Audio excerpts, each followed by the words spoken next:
montañas de Etiopía, custodiado por monjes que no han abandonado su puesto en 1600 años, existe un libro que podría cambiar todo lo que crees saber sobre Jesucristo. No es una teoría, Sí. no es una conspiración de Internet, es una Biblia real, escrita en una lengua muerta llamada Ge'ez, que contiene 81 libros. Tu Biblia tiene 66, faltan 15. Y la pregunta que nadie se atreve a responder es muy simple. ¿Por qué te los quitaron? Mel Gibson lo sabe. Y lo que descubrió mientras investigaba para su nueva película lo dejó sin palabras. Estamos en enero de 2025. Gibson se sienta frente a Joe Rogan, en el estudio más escuchado del planeta, y dice algo que hace temblar a medio Hollywood. Para contar la historia de la resurrección correctamente, tienes que empezar con la caída de los ángeles. Tienes que ir a otro reino. Tienes que descender al infierno. Tienes que ir a Sheol. Rogan lo mira con los ojos abiertos. Gibson continúa. Es como un viaje ácido. Nunca he leído nada parecido. 7 años. Eso fue lo que le tomó a Gibson, junto a su hermano Donald y al guionista Randall Wallace, escribir el guión de la secuela de La Pasión de Cristo. 7 años investigando textos antiguos, consultando teólogos, excavando en manuscritos que la mayoría de los cristianos ni siquiera sabe que existen, y cuando finalmente habló de lo que encontró, dejó caer una bomba que el mundo religioso todavía está procesando. La Biblia que tú lees no es la Biblia completa, nunca lo fue. Y no estoy diciendo esto para provocar, no estoy diciendo esto para generar controversia barata. Estoy diciendo esto porque es un hecho histórico documentado que puedes verificar en cualquier enciclopedia académica del mundo. La Biblia protestante tiene 66 libros, la católica tiene 73, la Biblia etíope tiene 81, y la versión más amplia del canon etíope, la que no se ha reimpreso desde principios del siglo XX, llega hasta 88. Alguien decidió qué libros merecías leer y cuáles no.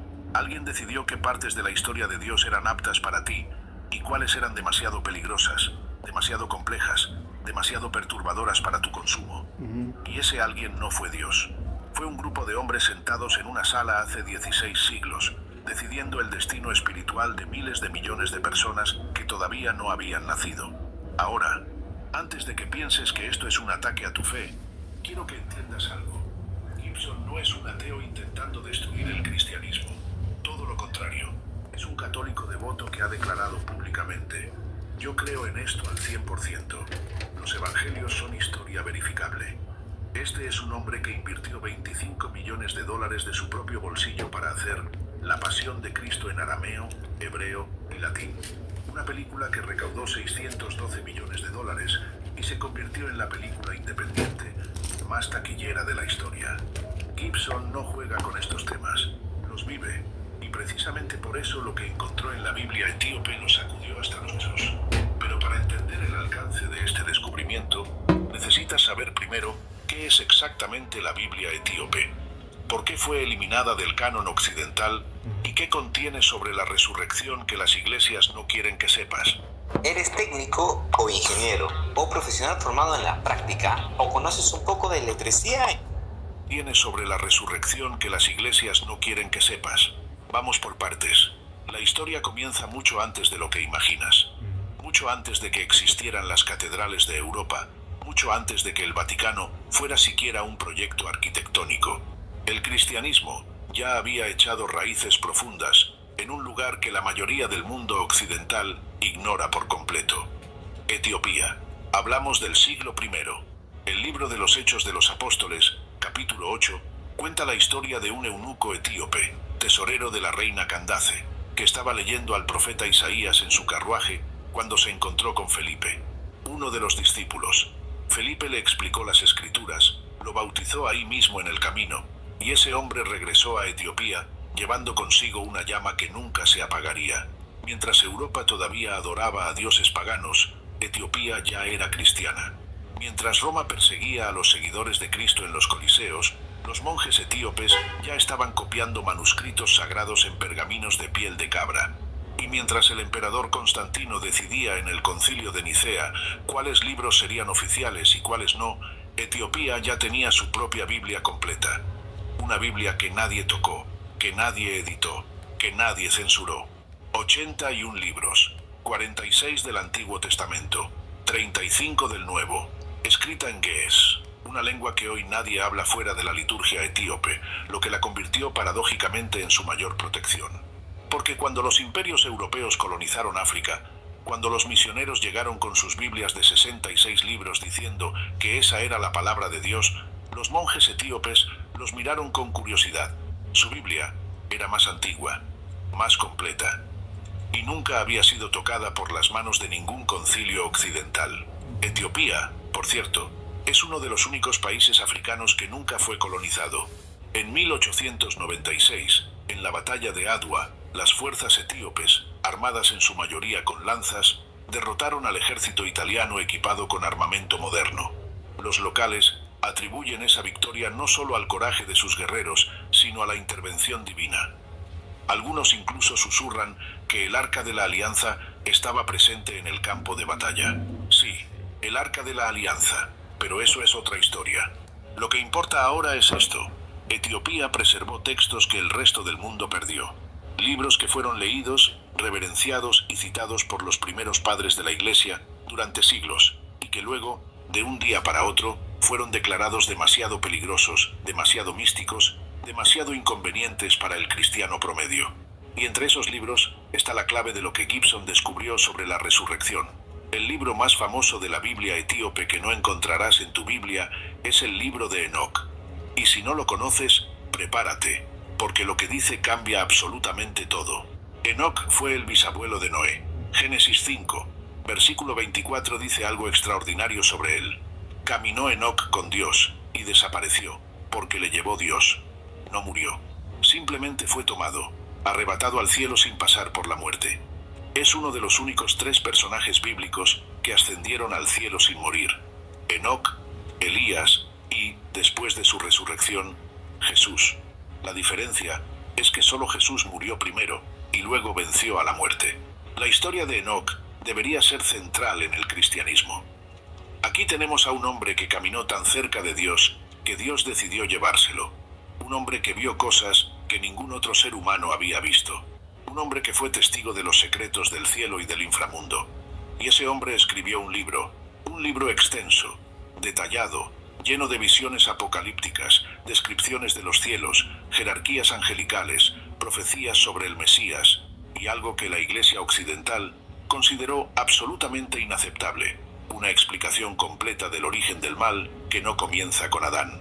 Según el libro de Enoc, el mal entró al mundo no por la desobediencia de un hombre en un jardín, sino por la rebelión de 200 ángeles llamados los vigilantes, que descendieron al monte Hermón, tomaron mujeres humanas como esposas y engendraron una raza de gigantes llamados Nefilim. Estos ángeles caídos no solo corrompieron la genética humana, sino que le enseñaron a la humanidad conocimientos prohibidos: la fabricación de armas, la hechicería, la astrología, el uso de cosméticos para rituales paganos, la metalurgia para la guerra. El diluvio universal, según Enoc, no fue un castigo por el pecado humano común. Fue una operación de limpieza cósmica para destruir la corrupción que los ángeles caídos habían sembrado en la tierra. Esto es radical. Esto cambia la narrativa completa del Antiguo Testamento. Y esto es exactamente lo que fue eliminado de tu Biblia. Ahora, antes de que pienses que el libro de Enoc es un texto marginal escrito por algún hereje en una cueva, considera esto. El apóstol Judas lo cita directamente en su epístola. Judas 1, 14 y 15. De estos también profetizó Enoc, séptimo desde Adán, diciendo: He aquí, vino el Señor con sus santas decenas de millares. Eso está en tu Biblia. Una cita directa de un libro que te dijeron que no existía, o que no importaba. Los rollos del Mar Muerto, descubiertos en 1947, contenían fragmentos del libro de Enoc, en arameo y hebreo. Esto confirma que circulaba ampliamente en la Palestina del primer siglo. Los primeros cristianos lo leían. Los apóstoles lo conocían. Influyó directamente en el Evangelio de Mateo, en Lucas, en Juan, en Romanos, en Corintios, en Efesios, en Colosenses, en Hebreos, en Apocalipsis. Prácticamente todo el Nuevo Testamento tiene huellas del libro de Enoc. Y aquí vale la pena detenernos en algo que la mayoría de los creyentes desconoce por completo. Cuando los rollos del Mar Muerto fueron descubiertos en las cuevas de Qumrán, cerca del Mar Muerto, en 1947, los arqueólogos se encontraron con algo que no esperaban. Entre los cientos de manuscritos había más fragmentos del libro de Enoc que de casi cualquier otro texto, no uno o dos fragmentos. Más de 20 copias parciales en arameo.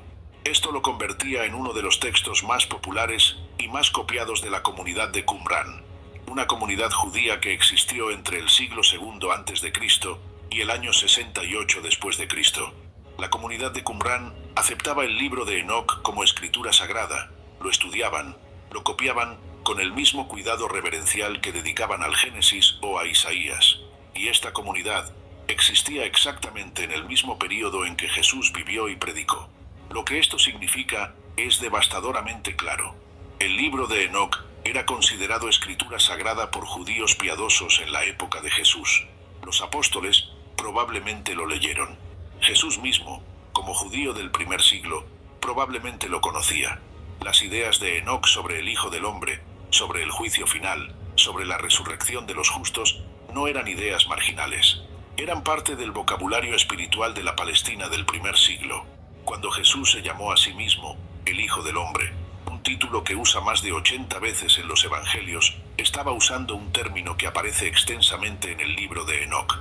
En Enoc, el Hijo del Hombre es un ser preexistente, elegido antes de la creación del mundo, que se sentará en un trono de gloria para juzgar a todas las naciones. ¿Te suena familiar?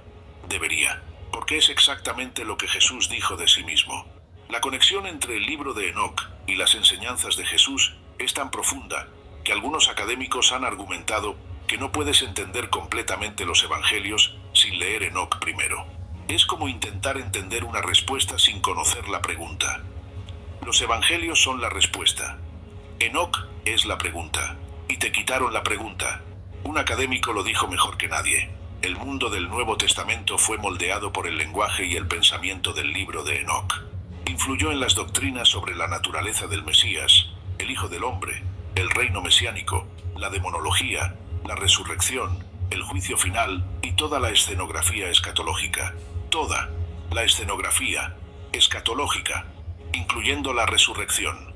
Y aquí es donde necesito que prestes mucha atención, porque lo que voy a explicar ahora es algo que la inmensa mayoría de los pastores, sacerdotes y teólogos occidentales nunca te van a contar. No porque sean malas personas, sino porque ellos mismos no lo saben. Fueron educados en seminarios que excluyen estos textos. Estudiaron con Biblias de 66 libros y construyeron toda su teología sobre un fundamento incompleto. Es como si un doctor hubiera estudiado medicina con un libro al que le arrancaron 15 capítulos sobre el sistema nervioso. Puede ser un buen doctor, puede curar muchas cosas, pero hay ciertas condiciones que simplemente no puede entender porque le falta la información. Eso le pasó a la cristiandad occidental con la resurrección. Tienen la información básica, pero les falta el contexto cósmico, les falta la guerra espiritual, les falta la dimensión que convierte un evento milagroso en el episodio más épico de la historia del universo. Y toda esa información está en los textos que Etiopía preservó. El libro de Enoc no solo habla de ángeles caídos y gigantes, contiene una sección llamada Las parábolas o similitudes, capítulos 37 al 71, que describen al Mesías de una forma que no encontrarás en ningún otro lugar. En Enoc, el Mesías es llamado el Hijo del Hombre, el justo, el elegido. Es descrito como un ser preexistente, resplandeciente y majestuoso, que posee todo dominio y se sienta en su trono de gloria, juzgando a todos los seres mortales y espirituales. Esta descripción del Mesías está colocada en el contexto del juicio final, la destrucción de los malvados y el triunfo de los justos. Pero lo más impactante es cómo Enoc describe la resurrección. No como un evento aislado donde un hombre se levanta de una tumba, sino como el punto culminante de una guerra cósmica que comenzó antes de que la Tierra existiera. Una guerra entre fuerzas celestiales, una batalla entre ángeles y demonios, un conflicto que se extiende desde los cielos hasta el Sheol, el inframundo hebreo, el lugar de los muertos. La resurrección, según la Biblia etíope, no es solo un hombre que vuelve a la vida, es la victoria definitiva en una guerra que atraviesa dimensiones. Detengámonos un momento aquí, porque esta idea necesita espacio para respirar. En la teología occidental contemporánea, la resurrección se enseña principalmente como prueba de la divinidad de Jesús. Murió, resucitó, eso demuestra que es Dios. Punto. Es un argumento lógico, limpio, empaquetado para el consumo masivo. Lo cuentas en 2 minutos en la escuela dominical y pasas al siguiente tema. Pero la tradición etíope dice algo profundamente diferente. Dice que la resurrección no fue una demostración, fue una operación militar cósmica. Fue el momento en que el Mesías, después de infiltrarse en el territorio enemigo disfrazado de hombre mortal, después de dejarse capturar y ejecutar voluntariamente, irrumpió en las puertas del inframundo y reclamó lo que siempre le perteneció: la autoridad absoluta sobre la vida y la muerte. En Enoc, capítulo 90, versículos 20. Y es otro nuevo sabor. ¿A qué sabe? Sabe a... 42. Se describe el juicio de los ángeles caídos, los pastores corruptos y los apóstatas. Se describe una nueva Jerusalén. Se describe la conversión de los gentiles que sobreviven. Y se describe la resurrección de los justos y la llegada definitiva del Mesías. Todo esto conectado, todo como parte de un mismo evento cósmico, no como episodios aislados separados por capítulos y versículos. Piensa en la diferencia. Tu Biblia te dice que Jesús resucitó. La Biblia etíope te dice por qué resucitó, contra quién estaba luchando, qué territorio estaba conquistando y qué significó su victoria para cada alma que había existido desde el principio de los tiempos. ¿Entiendes ahora por qué Gibson dijo que nunca había leído nada parecido? ¿Entiendes por qué describió el guión de su película como un viaje ácido? No estaba siendo irreverente, estaba siendo honesto. Porque cuando lees lo que la tradición etíope preservó sobre esos 3 días entre la muerte y la resurrección, es como si te quitaran una venda de los ojos que llevas puesta desde que naciste. Y esto es exactamente lo que Gibson captó. Recuerda sus palabras en el podcast de Rogan. Para contar la historia correctamente, tienes que empezar con la caída de los ángeles. Estás en otro lugar, en otro reino. Tienes que ir al infierno. Tienes que ir a Sheol. Gibson no estaba haciendo ciencia ficción. Estaba leyendo Enoc, la película que está filmando ahora mismo, en estos precisos momentos, en los estudios Cinecittà de Roma, con un presupuesto de $250 millones, dividida en 2 partes que se estrenarán en 2027, no sigue una narrativa lineal. Gibson mismo lo admitió. No puedes contar esta historia de forma lineal. Tienes que yuxtaponer el evento central con todo lo demás, el pasado, el futuro, otros reinos. 2 partes. La primera se estrena el Viernes Santo, 26 de marzo de 2027. La segunda, exactamente 40 días después, el día de la Ascensión. Habrá batallas entre ángeles y demonios. Habrá un descenso al infierno. Habrá una representación del Sheol como nunca se ha visto en el cine. Todo eso viene de los textos que la Iglesia Occidental decidió eliminar. Pero la Biblia etíope no solo contiene el libro de Enoc. Hay otro texto igual de explosivo. El libro de los jubileos, también conocido como el Pequeño Génesis. Los jubileos son una reescritura expandida del Génesis y el Éxodo, organizada en periodos de 49 años. Lo que hace este libro tan problemático para la teología occidental es que presenta un calendario solar de 364 días, completamente diferente al calendario lunar que usaban los judíos del Segundo Templo y que la Iglesia posterior adoptó. Pero más allá del calendario, los jubileos contienen relatos detallados sobre la guerra espiritual que ocurre detrás de la historia humana. Cada evento terrenal tiene un correlato celestial. Cada batalla humana es un reflejo de una batalla angélica. El mundo visible es apenas la superficie de un conflicto mucho más profundo. Este marco teológico, esta idea de que la realidad tiene capas, de que lo que vemos es solo una fracción de lo que existe, es precisamente lo que distingue a la Biblia etíope de las versiones occidentales. Y es precisamente lo que Gibson encontró tan revelador. Hay un concepto en los jubileos que es particularmente perturbador para la mentalidad moderna. El texto habla de Mastema, un ángel acusador que actúa como adversario de la humanidad con permiso divino. No es simplemente Satanás con otro nombre, es más complejo que eso.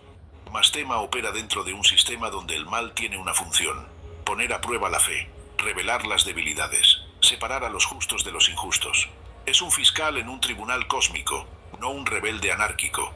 Esta visión del mal es radicalmente diferente a la que nos enseñaron. En la versión occidental simplificada, el diablo es un villano unidimensional que quiere destruir todo. En la tradición etíope, el conflicto espiritual tiene matices, tiene estructura, tiene reglas. Es un juego de ajedrez interdimensional con piezas que llevan nombres propios y funciones específicas. Los ángeles caídos de Enoc no cayeron todos por la misma razón. Algunos se rebelaron por orgullo, otros por lujuria, otros por el deseo de ser adorados. Y cada caída generó un tipo diferente de corrupción en el mundo humano. Las armas vienen de un ángel específico, la hechicería de otro, la vanidad de otro. El texto mapea el origen espiritual de cada tipo de mal humano con una precisión que resulta escalofriante. Cuando Gibson leyó esto, cuando entendió que detrás de cada impulso destructivo humano hay una historia cósmica específica, con personajes con nombre, con motivaciones comprensibles, con consecuencias que se extienden a través de milenios, supo que tenía en sus manos el material para la película más ambiciosa de la historia del cine bíblico. Piénsalo, La Pasión de Cristo, la primera película, mostraba las últimas 12 horas de Jesús, desde su arresto hasta la crucifixión. Era un relato lineal, brutal, visceral, pero la resurrección es diferente. No puedes filmar a un hombre levantándose de una tumba y pretender que eso capture lo que realmente significa. La resurrección, según los textos etíopes, involucra un descenso al mundo de los muertos, una confrontación con las fuerzas de la oscuridad, una liberación de las almas cautivas y una ascensión que reordena el cosmos entero. Es, literalmente, la historia más épica jamás contada, y solo puedes entenderla si lees los libros que te quitaron. Ahora, hablemos del elefante en la habitación. ¿Por qué fueron eliminados estos libros? La respuesta oficial es que el Concilio de la Odisea, en el año 364 después de Cristo, determinó que ciertos textos no cumplían con los criterios de canonicidad, que eran demasiado especulativos, que contenían enseñanzas que podían confundir a los creyentes, que se enfocaban demasiado en ángeles, batallas cósmicas y apocalipsis en lugar de en el mensaje central de salvación. La respuesta real es más complicada y mucho más incómoda. Cuando Constantino convirtió el cristianismo en la religión oficial del Imperio Romano, necesitaba un mensaje unificado, un solo libro, una sola doctrina, una sola interpretación. El imperio no podía permitirse que cada comunidad cristiana tuviera su propia versión de las Escrituras, con sus propias enseñanzas, sus propias jerarquías celestiales, sus propias descripciones del más allá. Eso generaba fragmentación, y un imperio fragmentado es un imperio débil. Los textos que presentaban visiones alternativas, que añadían complejidad teológica, que hablaban de 200 ángeles rebeldes y sus nombres específicos, de guerras en los cielos, de reinos espirituales con múltiples niveles, eran profundamente inconvenientes. No porque fueran falsos, sino porque eran difíciles de controlar. Piénsalo desde la perspectiva del poder. Si un campesino romano lee sobre los vigilantes y los nefilim, empieza a hacer preguntas incómodas. Si un creyente descubre que el mal tiene un origen cósmico, y no solo humano, empieza a cuestionar si la culpa que la Iglesia le asigna es justa. Si un fiel entiende que la resurrección es parte de una guerra interdimensional que involucra a ángeles con nombre propio, ya no se conforma con la versión simplificada del catecismo. Quiere más, exige más. Y un pueblo que exige más es un pueblo difícil de gobernar. El control requiere simplicidad, la obediencia requiere ignorancia selectiva, y la Biblia etíope es cualquier cosa menos simple. Hay un dato que pocas personas conocen. Antes del Concilio de Nicea, existían más de 300 versiones diferentes de textos cristianos circulando por el Mediterráneo. Evangelios, epístolas, apocalipsis, libros de sabiduría, relatos de visiones celestiales. El cristianismo primitivo era un universo de voces, de tradiciones, de interpretaciones. Nicea no unificó la verdad. Ahí escucharon un poquito, la mitad, yo puse la mitad, lo que habló aquí sobre la Biblia etíope. La Biblia que tiene 88 libros canos, que está completa. La Biblia que usted y yo leemos, Reina Valera de 1960, ha sido manipulada, ha sido quitada, ha sido manoseada por católicos que son de la simiente de Caín y han quitado libros, pasajes que son importantes. Cuando usted sabía de que Jesucristo de Nazaret, no solamente Él se levantó de los muertos, que Él resucitó. Hay que buscar por qué. ¿Por qué el Señor resucitó de los muertos? ¿Por qué? Porque el Señor, antes de Él levantarse de los muertos, Él bajó al centro de la tierra y desató una guerra cósmica espiritual, quitándole la llave de la muerte y el Hades al diablo, y venció a los principados y las potestades. ¿Sabe algo? Las potestades, los principados no tienen autoridad en el Señor Jesucristo. El Señor es el que gobierna, es el que está por encima de todo principado y potestades.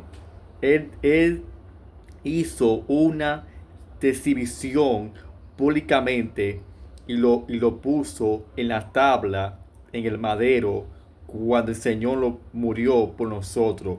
Y él avergonzó a la potestad de las tinieblas. Si usted tiene a Cristo en el corazón, tú eres más que vencedor. No es porque tú eres el mejor, porque tú eres un pastor, lo que tú eres evangelista. Tú eres salvo por la gracia del Señor, porque el Señor te limpió, te perdonó tus pecados. ¿Sabe algo? Muy pronto el Señor va a empezar a desenmascarar y destruir a estos falsos profetas y apóstatas del infierno. Estos apóstatas, como dijo este documental, muy importante, que los falsos pastores y los falsos profetas y apóstoles son manipulados por principados y potestades. Los principados y las potestades están usando a individuos infiltrados, metidos en un templo de 4 paredes, robando y mintiendo. Yo sé que el Señor va a limpiar la iglesia, va a limpiar su casa y va a traer un juicio tan grande a estos políticos, a estos magnates y poderosos que han manipulado la historia.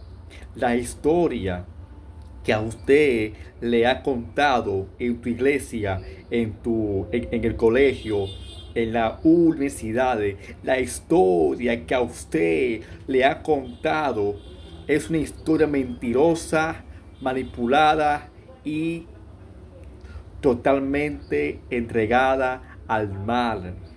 Usted tiene que estudiar por ti mismo, investigar, corroborar, no creer a cualquier sinvergüenza que aparezca en un canal, en cualquier red social. Estamos invadidos de engaño, mentira tras mentira y engaño y falsedad.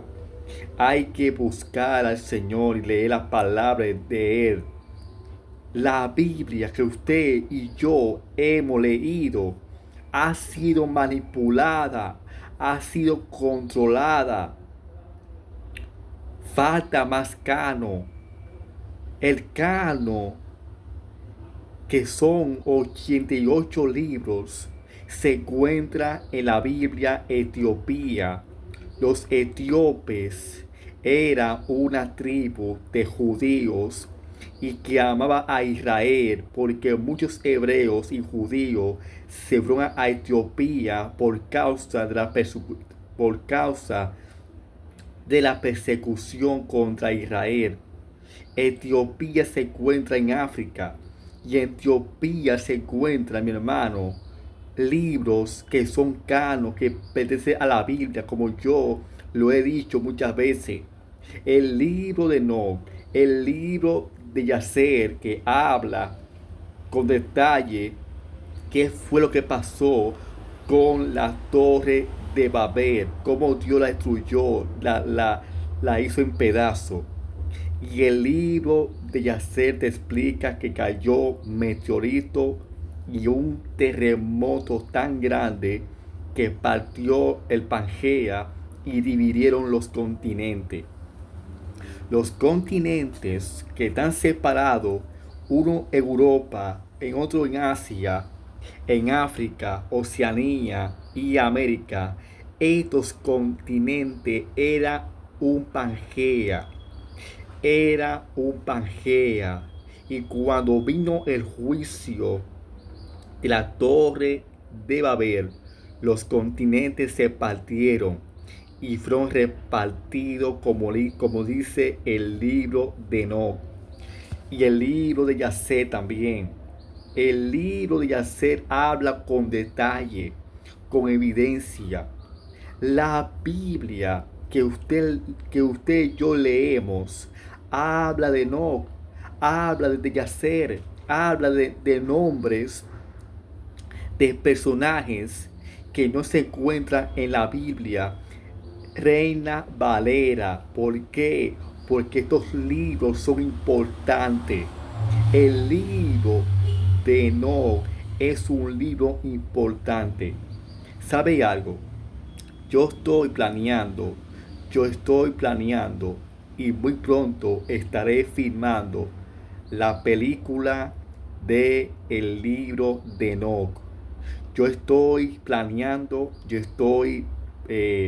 me estoy preparando muy fuertemente con estudio, con enseñanza y práctica sobre hacer una filmación de la película del libro de Enoch. Yo voy a filmar esta película y voy a ponerlo como pasó en el libro de Enoch, como pasó en ese tiempo. Los gigantes, los nefelines, las mujeres han recaído, que descendieron estos 200 ángeles al mundo y tomaron mujeres entre sí, y los gigantes fueron nacidos. Esta afirmación yo la estoy planeando hacerla, la estoy planeando filmarla. Muy pronto estaré filmando esta película sobre el libro de Enoch para demostrarle a usted, mi hermano, que la historia que a usted le ha contado es una historia muy manipulada, incompleta. Pronto estaré filmando esta película sobre el libro de Enoch y Enoch y los gigantes, los vigilantes. Estaré yo estudiando muy a profundidad para demostrar, mi hermano, que la historia es algo diferente. Los gigantes, los nefelines existieron, mi hermano. Existieron. Estas construcciones de las pirámides, la piedra de Stonehenge que se encuentra en Inglaterra, construcciones megalíticas que son enormes, no hay explicación humana, y ingenieros, arqueólogos han buscado la sierra más cortante de la tierra, del mundo, que tiene filos de diamante, y ha tratado de cortar con mantequilla las pirámides de Stonehenge, la pirámide de Machu Picchu y todas estas pirámides que se encuentran en el mundo entero. En el mundo entero, esta pirámide, mi hermano, la gente, los arqueólogos, los investigadores y científicos no se explica quién fue que hicieron estas pirámides. ¿Por qué? La élite, la simiente de Caín, han ocultado esta historia, lo han ocultado la historia. Han ocultado la historia de los gigantes, los nefelines. Los nefelines existieron. Israel llegó a pelear contra gigantes. Josué, perdón. Josué, Caleb, Moisés peleó con un gigante que su nombre era Gog y su cama era de hierro. Y el último que acabó con los gigantes fue David. El rey David acabó con los gigantes, con Goliat. Los 5 hermanos de Goliat eran gigantes. Los gigantes era criatura que nacieron de sangre caído con mujeres, mi hermano. Escúchame esto. Los gigantes eran criaturas híbridas. Eran híbridos.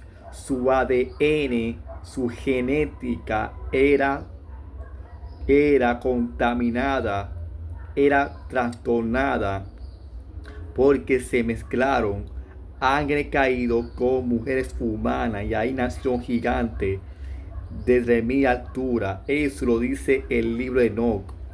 Los gigantes llegaron a comerse todos los sembrados, todos los animales que no llegó a abastecerle, y llegó a un extremo que llegó a comerse a los hombres.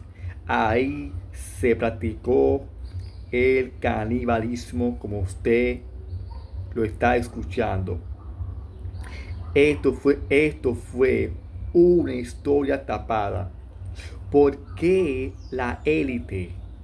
¿Por qué la simiente de Caín han ocultado esto? ¿Por qué están ocultando esqueletos, huesos, cráneos gigantescos que han encontrado? Además, ¿por qué lo oculta? Porque la élite, los globalistas, esta simiente de Maltrecaí son nefelines. Ellos son nefelines también ellos. Ellos son de esa línea. Ellos son de ahí. Ellos son de ahí. Por eso que ellos practican toda clase de aberraciones como usted no se imagina. Lo que salió del archivo de Jeffrey Epstein, donde aparece este montón de malditos, asquerosos, aberrantes, demonios en persona que hacían contra inocentes, contra niños, practicando toda clase de aberración contra inocentes, comiendo su sangre, comiendo su carne, hermano, practicando todo lo que hacían los gigantes. Por eso que el juicio de Dios vendrá de camino, hermano. Por eso que 7X está por llegar. Esta gente diabólica y satánica va a ser castigada como usted se imagina. Estas gente son terribles. Y no son gente, no son seres humanos. Son monstruos, son bestias. Son bestias, son monstruos, son endemoniados. Están